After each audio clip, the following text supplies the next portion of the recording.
Hey, this is Matthew with Another World Terraria. Today we're going to do an update on the Heliamphora minor, which is a sun pitcher plant.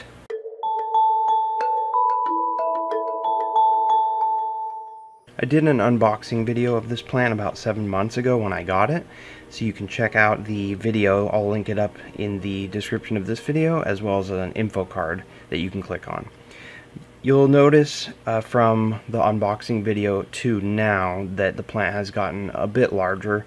It is a pretty slow growing plant, so 7 months, not a lot has happened. I'm definitely pleased with the growth though, because as I mentioned, I wasn't sure how the plant was going to do because I thought that sometimes they need cooler temperatures, especially at night, but this one has done great. I'm growing it in my home in standard temperatures in a small terrarium, and it has a Jungle Dawn LED bulb, a 13 watt, and I keep it really close to the light so it gets super bright light, and that's why I'm able to get the nice reddish coloration on the pictures. So a couple things I want to point out is, number one, this end of the plant kind of over here is where the older pictures and stuff are, and so this one is a picture that's dying back because it's just one of the oldest ones, but interestingly has got a new growth point coming out over here. I'm not sure if you can see, but there's new pictures coming out down in here, but also this other end over here there's growth point and new pictures are coming out from this end. So I've got a couple growth points going on here. As you can see, this is one of the newer pictures right here, because it's lighter in color and you can tell it's just opened up and developing.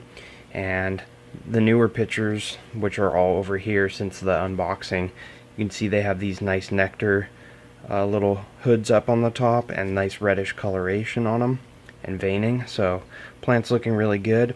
I'm growing this, as mentioned in the unboxing video, with Fluval stratum and a little bit of sphagnum moss on top of the Fluval stratum. I have the pot sitting in a tray of water, and the water usually comes up about maybe halfway, probably a little bit less, maybe about 30 or 40%, and I use distilled water always, and then I occasionally mist this plant like every couple days or so with distilled water, and I spray a little bit of water into the pitchers so that they fill up, because otherwise they just dry up. And as far as fertilizer, I do occasionally use some Grow More orchid fertilizer. I use the urea free formula, and I use it at like about 1/4 strength or half strength, and I just mist a little bit onto the plant, and that's it. I don't overdo it too much. So as you can see, the really bright light, distilled water, Fluval stratum with sphagnum topping, and all of that is doing well, and the plant is growing and it's looking really nice.